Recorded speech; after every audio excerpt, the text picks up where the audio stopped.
Leslie Rob Comedy, welcome to the show. Wait, Leslie Rob said what? What? Leslie Rob said what? What'd she say? What? Leslie Rob said what? Hey guys, and welcome to another episode of Leslie Said What. Y'all, you know what? As you can tell, I look a little different than I normally look on this podcast. Because you know what? I'm like, look, the logo, let me show you what the logo look like, y'all. Okay. The logo has me in my robe with my hair craziness because let's be for real, life is crazy. All right. And so this is what the logo looks like. So I decided I'm gonna start looking like that because you know, it's all about branding and marketing. So guys, I got to make sure I look the part. So that's why we got this going on. Anyway, welcome to all of you who are here. If you ever, now those of you who are listening via podcast, if you ever want to watch the show, feel free to visit lesliesaidwhat.com to watch it on YouTube. And now if you are watching it and you want to listen to it later, you can always go to the Apple Podcast or you can go to Spotify Podcasts and watch it later. So if you want to watch it, okay, face to face, lesliesaidwhat.com. If you want to listen, you go to Apple Podcasts or Spotify Podcasts following the show. So yes, welcome.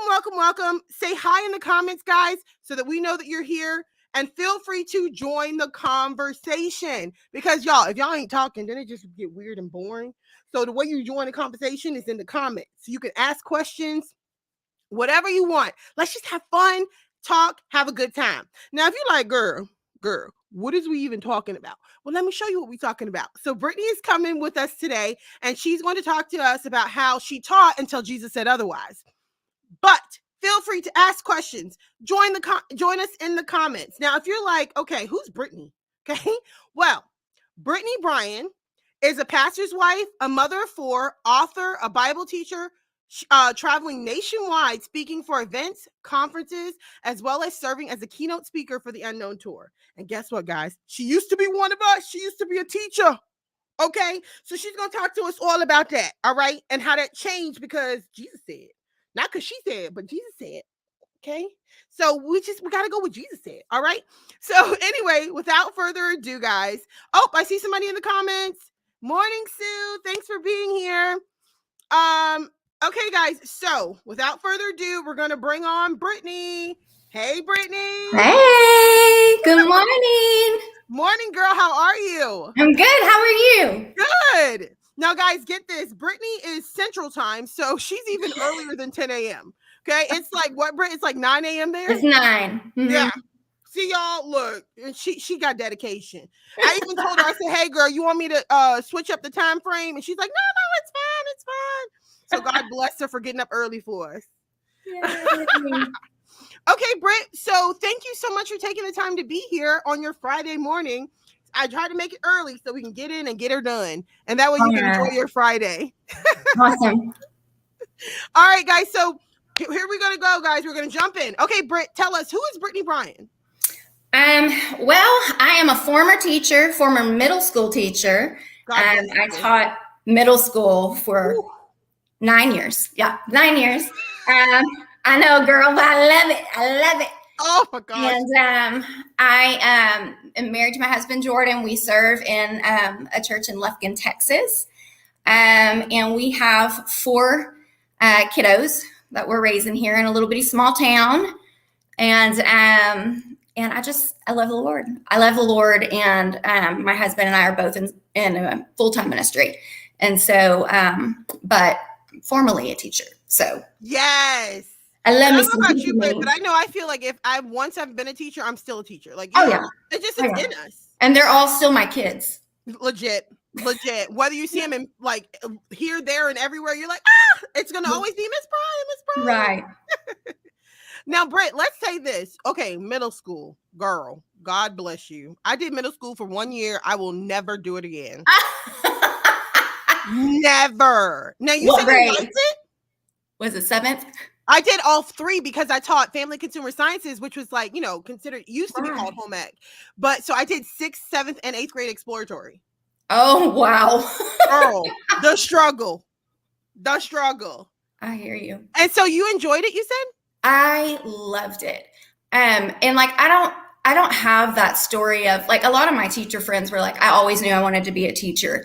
And that wasn't really how, it came about for me. Like when I left and went to college, I really didn't, I was going to go for musical theater, because I was a choir and a drama nerd. Like that was my thing. And I had grown up on the stage. And so, but I quickly realized whenever I got to school that probably wasn't going to work with my schedule. And so I loved English. I loved to read and write. So I was like, I'm going to get an English degree. And I was like, oh, okay, well, I love working with kids. So I guess I'll teach them, and That's so awesome.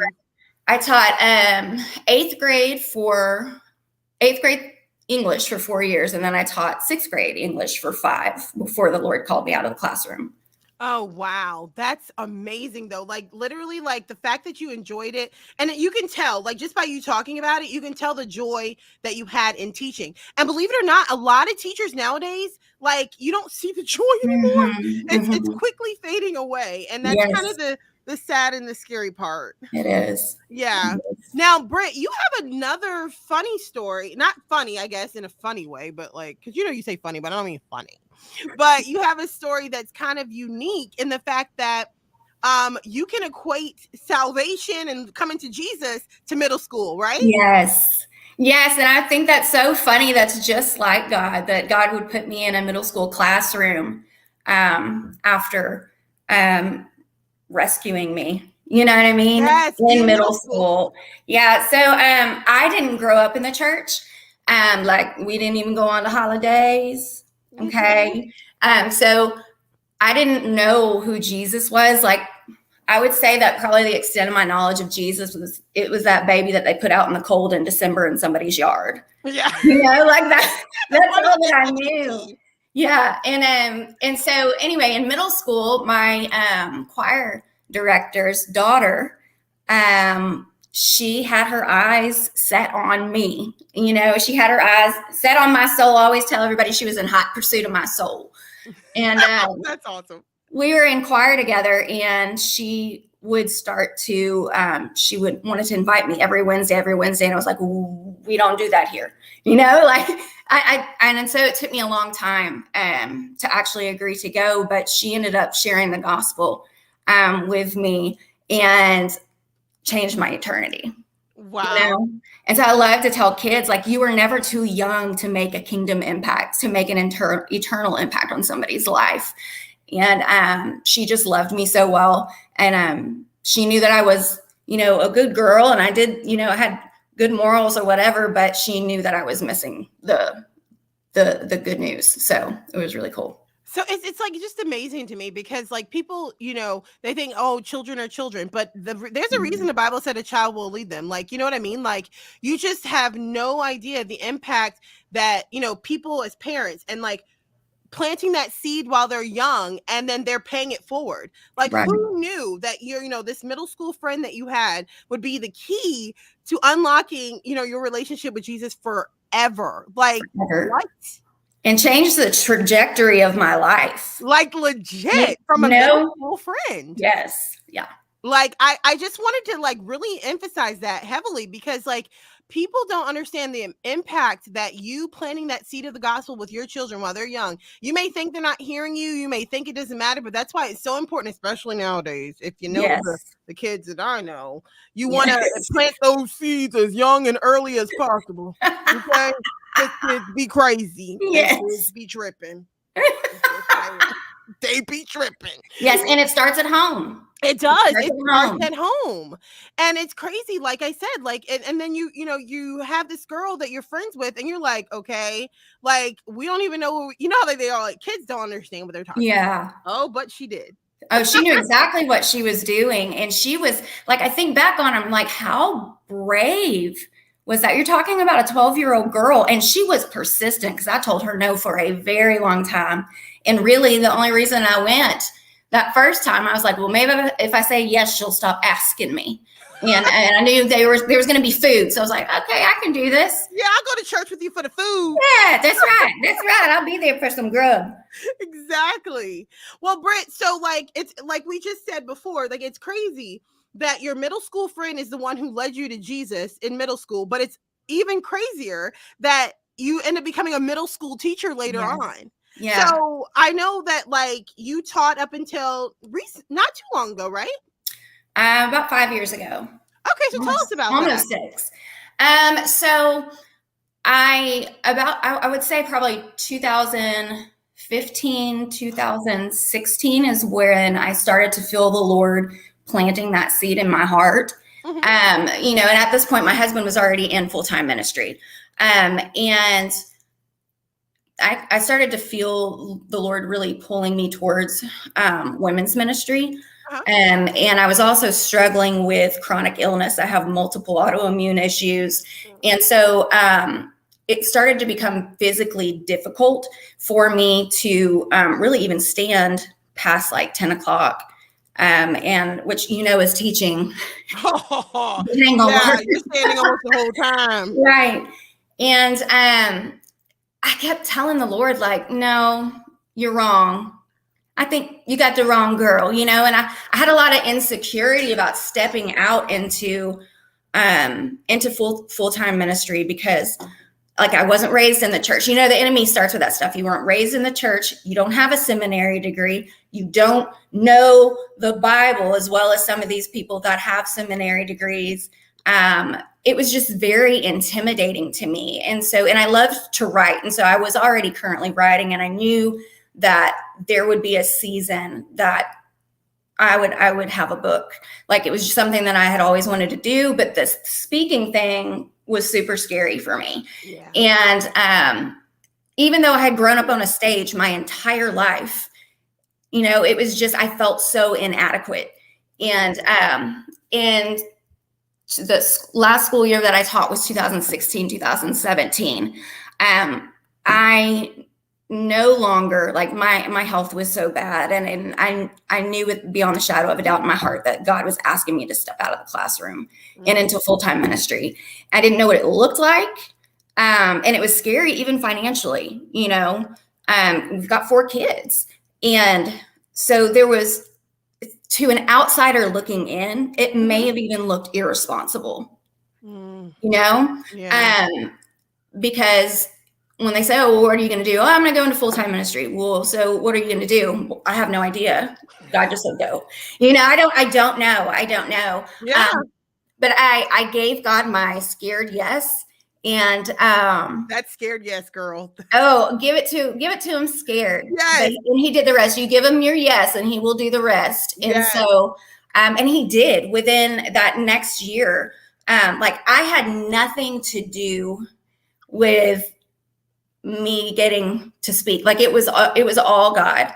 And within the year, my friend Lauren Lucille had actually reached out to me to see if I wanted to speak for the Unknown tour that she was starting, which was insane. And the really cool thing about that is that Lauren and I only met because I had celiac disease. Look at God. You know, so the very thing that pushed me out of the classroom was also the same thing that put me into ministry. Wow. And so, you know what I mean? That just goes to show you, like, even the pain, the things that we think, you know, the suffering that we go through, he uses it all. So what was pain for me eventually became a gift. And I know that beyond a shadow of a doubt, if I was not struggling with chronic illness and autoimmune, I would have never stepped out into ministry. I wouldn't. And so it was the very thing that pushed me towards him. And I love what you said. And I'm sorry to interrupt. I love what you said. Like, when you said this, when I heard you speak recently, and you had said that like you didn't want to leave those kids for nothing. Mm-mm. So it was like literally, it had to be something like this to take you from those kids. Yes, it was. It would. Yeah, absolutely. Because, you know, and I guess that's what I thought. I thought, you know, I'd graduate, go to college, I was going to teach, and then I was going to I would stay there until I retired. And that was my plan because it was comfortable. Girl, that'll preach. I'm coming for you. It was predictable. Oh, girl. It was logical. Mm-hmm. You know, and often God calls us to do the illogical things. Yeah, it doesn't make any sense. It doesn't make. And he does that so that we can't, you know, say, oh, well, look what I did. Yep. You know what I mean? Mhm. And I think that's really cool. And then you get to look back at that. And I loved those kids. And luckily we live in a small town, so I still get to see them. You know, in fact, my last babies that I taught are graduating this year. Oh, wow. And so, yeah, I loved those kids. And I really tried to infuse Jesus into them in my classroom in any way that I possibly could when I was there. And so having those connections with some of those kids was very special for me. So it was hard to step away. Oh, I'm sure. Yeah, and because people don't understand the bond that we form with these kids as teachers. Like, and the thing is I think it was somebody that reached out to me not too long ago that said that, like, it's like we see these kids almost more than their parents do. Right. And we literally, they become like our babies, you know? They literally become like our babies. And so it's like, I don't want to give my baby back. Like, I get so sensitive that, like, the following school year when somebody else gets my kids, yes, like, give me my baby back. In fact, it's funny because whenever I was teaching 6, a lot of my babies would come down to the 6th grade hall where they weren't supposed to be, to come and peek their head in my room, even when they were 7th and 8th graders, which was, you know, just left me tickled. I love them. Oh, yeah, of course. Yeah, because they're going to make that effort to come back. And that's how you know you've made that impact. Yes. You've made that connection. Because to me, and this is just my 2 cents, a student should never be to the point where they're literally terrified of their teacher, right, or they shiver, or all that stuff that people are like, well, it's better to be feared than loved. I'm like, no. Or don't smile until after Christmas. Oh my gosh. No. Ridiculous. Absolutely ridiculous. So Britt, so tell us about your ministry, A Girl Guard Your Heart. It's funny because the Lord really gave me that, and I knew that was going to be part of my ministry. And really my heart is to get women and girls to open the word and read it for themselves. A lot of times we tend to pass that off to our children's ministers, our youth leaders, our pastors. We try and pass off that responsibility and the hard work of opening the word and studying it. We tend to pass it off to everybody else. But at the end of the day, we're responsible for our own walks, you know. And one of the things that I was really passionate about is just knowing the truth. Like, there's so much feel good gospel, you know, out there. And we can't recognize the truth if we haven't studied it. You can't recognize a lie if you haven't studied the truth. And so I knew that God was pushing me out to really to start discussing some of these cliche cultural phrases, you know, like follow your heart and all this stuff. And, you know, our Disney princess life. And, that's lovely. Yes. And so, I knew he wanted me to name my ministry that, and it's really still forming. I have taught some conferences on it, and I've taught some mini devos on it and stuff like that. So it's still something that God is very much forming. And the title comes from, I will say, comes from a popular book. That was released that Christian women were eating up. Yeah. And so it was it fit, you know, it really did fit. Like, let's go check everything with a lot of the gospel. Does it line up with the word? And so eventually I think it'll be a book or a Bible study. I love it. But I'm just waiting for God to say when is that season? So that's why we named it Girl Guard Your Heart.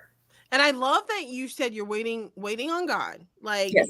And I love that you've said this from all of the things that you've said, whether it's leaving the classroom, when it's, you know, going into doing, to meeting Lauren and the Unknown Tour, like, and then now it's like that song that, what's her name? Katie Nicole just came out with that says, God is in this story. Yes. Like, isn't it crazy? I always tell people, follow your blessing breadcrumbs. Mm-hmm. Like, I like that.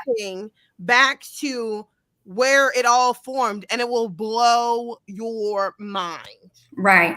Right. And sometimes we forget, like, blessings come out of obedience. Yeah. You know what I mean? Like, God usually blesses us whenever we say yes to him, or when we take that step forward and obey. And so, Truth. which was super scary, for me. I think even my parents were like, wait, you're quitting? You went to college to be a teacher and you're leaving? But one of the things that I like to tell people is, I'm still teaching. God just gave me a new classroom. Amen. Amen. And so even like my years teaching, all that was prepping me to do what I'm doing now. Yeah. You know what I mean? Mm-hmm. So I thought that was really cool. Yeah. And your mission field it just switched the mission field. Like, you went from the mission field of public education to the mission field of now churches and the hearts of women. And it's just awesome. Yeah. So that's a perfect lead into what would you like to say to encourage current Christian teachers in the mission field of public education? So tough, because even though I'm not in the classroom right now, like, I live in a small community, so a lot of the teachers here, I've worked with and I know them, and so I know the things going on with Texas teachers and just how difficult it is to teach in the classroom now. But I would tell them that, like, you matter. No matter what, funding says, no matter what parents may say, no matter what your little internal thoughts are to yourself, like, you matter, and your ministry matters. Your ministry is wherever you are. Yes. And so I would say, be brave. Yes. And love them well. Amen. Amen. And that's the thing. I was telling on the last episode of the podcast, me and Sherry were talking, and we were saying that, like, literally we have to be the hands and feet of Jesus in our classroom. And so, especially those of us who know this is our calling. Now, there's some of us who have made the choice and it's not quite a calling. So then we got to deal with Jesus with that. That ain't none of my business. And that's always evident. Yes, for sure. For sure. But when it becomes a calling, like, if we seek Jesus and just let God go before us, and, like, honestly, it is the hardest thing ever. And he's like, God, please just change it. Please change my calling. And he's like, nah, girl, I told you to go where I told you. You stuck here. Exactly. What I tell you. You do what I say. Yes. So I love that you stuck with it and stayed in the classroom and taught until Jesus said otherwise. Yes. Because honestly, that's what so many of us need to grip and hold tight to, is that if Jesus called us, he doesn't call us to anything that he won't sustain us. Right. And then, so it's essential just to know that there's a reason and there's a purpose. Like, literally, we have to take the opportunity to plant those seeds with those kids. Sue, I don't know if she's still watching, but she said last episode in the comments, she said that she used to just do small things. Like, she would have her Bible on her desk, and if a student asked about it, it was an open door. Like you said, that comes with what you said about being brave. Like, don't be shamed and don't be scared. Jesus has got you. He's got us. We just have to hang in there, as hard as it is. But what mission field isn't? Right. You have missionaries now who are called out into the jungle and all the craziness. So definitely the American school system feels like that sometimes. Yeah, it sure does. So yeah, we got this, guys. We got this.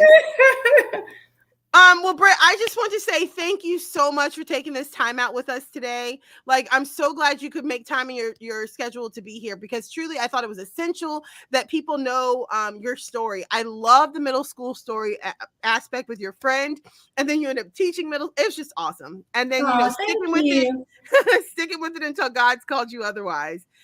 So guys, as we said before, be sure to catch Britt in the information below. She's on Facebook, she's on Instagram, and then you could always visit her website, BritniBryan.com.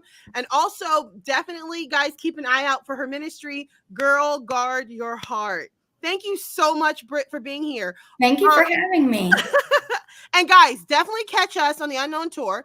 If you don't know what the Unknown Tour is, educate yourself. Visit theunknowntour.org. It is an amazing event, a tour event, guys, you would just love. And if you want to catch me and Britt together on the Unknown Tour, you can come see us September 15th and 16th, 2023 in Wapaka. Lord, thank God I said it right. Wisconsin. Me and Britt will be on that event together. So definitely, yes, can't wait to see you again, Britt. Me too. So much fun. Guys, the tour is so much fun. So definitely make an effort to visit the website and find out where there's one near you. All right, Britt, we're going to say bye to you. Thanks for being here. Thanks for having me. Okay, guys. So as I said, isn't she awesome? Britt is just amazing. So definitely, guys, keep an eye out for Britt. Girl Guard Your Heart project and ministry. She's on the Facebook. You can visit there. And if you want to share this episode with a friend, okay, tell them to go listen on Apple Podcasts or Spotify Podcasts. And if you want them to see it visually, they can visit lesliesaidwhat.com on YouTube. But guys, as always, thank you for being here. Keep your eye out for the next episode. So it'll be season 4, episode 3 coming at you soon. Okay. So guys, I'm gonna need y'all to be here. All right. Make sure you be here. All right, guys. As always, thank you. Thank you again for joining the conversation. Thank you again for being here. And Leslie said what? Okay. Season 4, episode 2 is out. Leslie Rob Comedy.